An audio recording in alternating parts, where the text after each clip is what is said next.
داستان اول، زن هرجایی. مدتی بود که مگسی لاغر در اتوبوس میچرخید. هرچند شیشه ها بالا بود. عجیب بود. بی صدا میرفت و میآمد. با پروازی خسته از دیدرس ژانین بیرون میرفت. بعد او را میدید که بر دست بی حرکت شوهرش نشسته است. هوا سرد بود. با هر وزش ناگهانی باد پر از شن که به شیشه ها میخورد و صدای تیز میداد، مگس میلرزید. در نور اندک صبح زمستان در میان قژاقژ شدید سقف آهنی و محورهای اتوبوس ماشین میراند. تلو تلو میخورد. به زحمت پیش میرفت. ژانین شوهرش را نگاه کرد. دسته های نامنظم و سیخ سیخی موهای جوگندمی او روی پیشانی باریک و پرشکنش به پایین ریخته بود. دماغی پهن، دهانی ناموزون، ظاهر مارسل چون حیوانی عبوس بود. با هر چاله‌ای در جاده حس میکرد که به سمت او میجهد. بعد شوهرش بالا تنه‌اش را که سنگین هم بود یله میکرد تا بر پاهای بازش بیفتد. چشمانش بی حرکت، باز بدون جنبش و بی‌حس. گویا فقط دستانش زنده بودند و حرکت میکردند. دستانی چاق و بیمون. فلانلی خاکستری از آستینهای پیراهنش میگذشت و موچهایش را میپوشاند و دستانش را کوتاه‌تر میکرد. دستانش آنقدر سفت چمدان کوچک پارچه ها را گرفته بودند که گویا آمد و شد گنگ مگس را حس نمی‌کردند. ناگهان صدای فریاد باد واضح به گوش رسید و مهی از جنس خاک که اتوبوس را احاطه کرده بود غلیظتر شد. حالا گویا دستان نامرئی مشت مشت شن به شیشه ها می‌پاشیدند.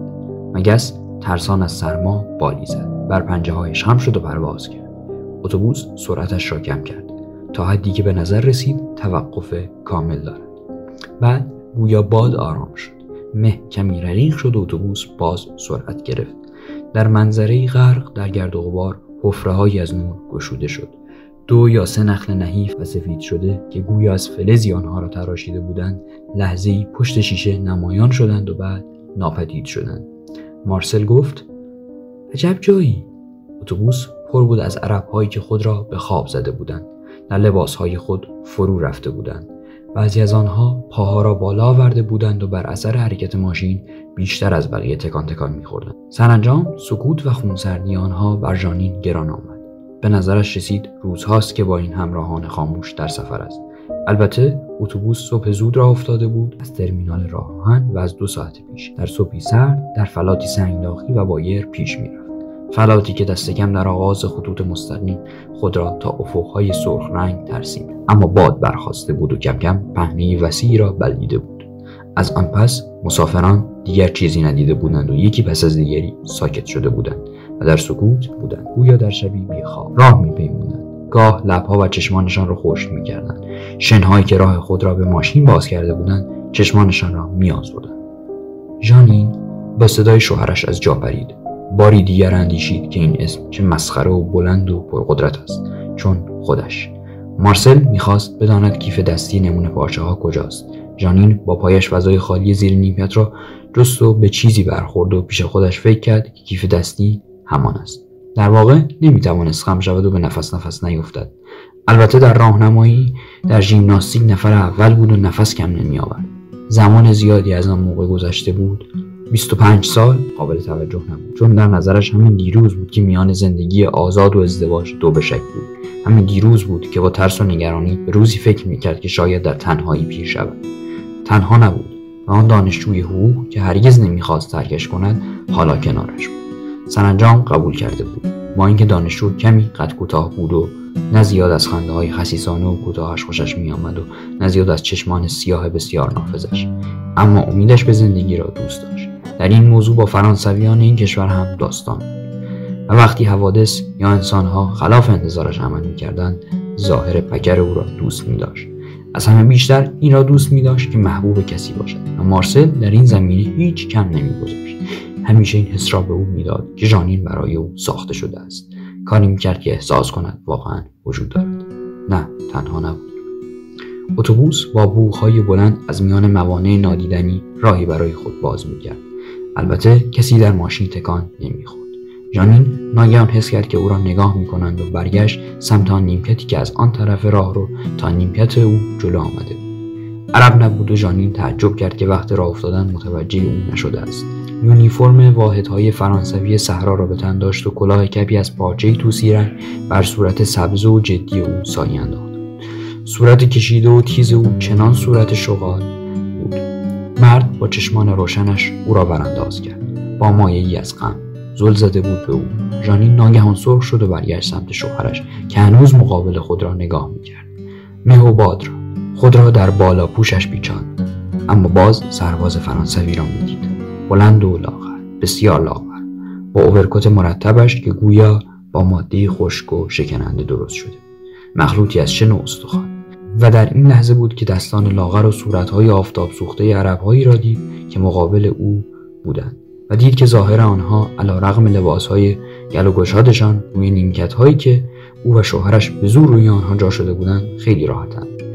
گوشه‌های بالا پوشش را جمع کرد. زیاد چاق نبود، قد بلند و توپر بود، یک برده گوش داشت و هنوز خواستنی. این را در نگاه مردان می‌دید، با صورتی کمی بچگانه، چشمانی شاداب و روشن، در تضاد با هیکل بزرگی که می‌دانست گرم و پذیرا است. نه، هیچ چیز آنطور پیش نمی‌رفت که او پیش بینی کرده بود. وقتی مارسل خواسته بود که او را با خود به این سفر طولانی ببرد، اعتراض کرده بود. مارسل از مدت‌ها پیش به این سفر فکر کرده بود، دقیقاً از پایان جنگ، وقتی کار و کاسبی‌ها بار دیگر عادی شده بودند. پیش از جنگ تجارت کوچک پارچه که از پدر و مادرش به او رسیده بود، وقتی از تحصیل در رشته حقوق چشم پوشیده بود. کجدار و مریض زندگی آنها را میچرخاند. کنار ساحل سالهای جوانی میتوانست سالهای شادی باشد، اما مارسل زیاد از فعالیت جسمی خوشش نمیآمد و خیلی زود او را دیگر به ساحل نبود.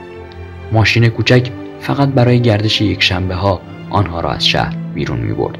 باقی اوقات مارسل پارچه فروشی رنگارنگ خود را ترجیح میداد، در سایه طاقی‌های آن محله نیمه بومی نیمه اروپایی.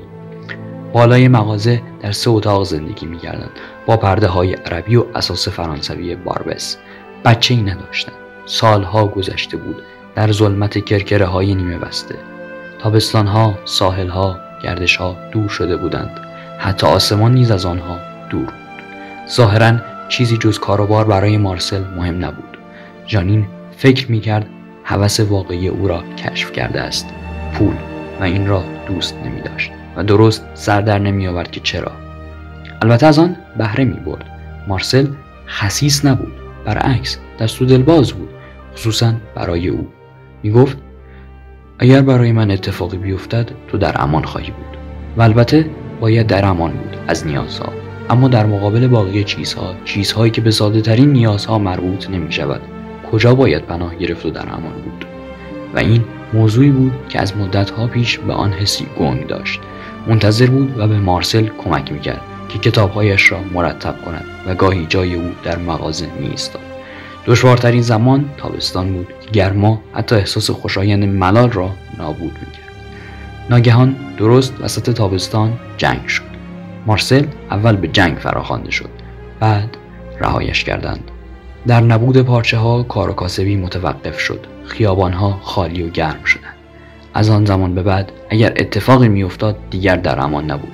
برای همین بود که بعد از بازگشتن پارچه‌ها به بازار، مارسل تصمیم گرفته بود که خود به روستاهای فلات مرتفع و جنوب برود تا واسطه‌ها را حذف کند و شخصاً به تجار عرب پارچه بفروشد.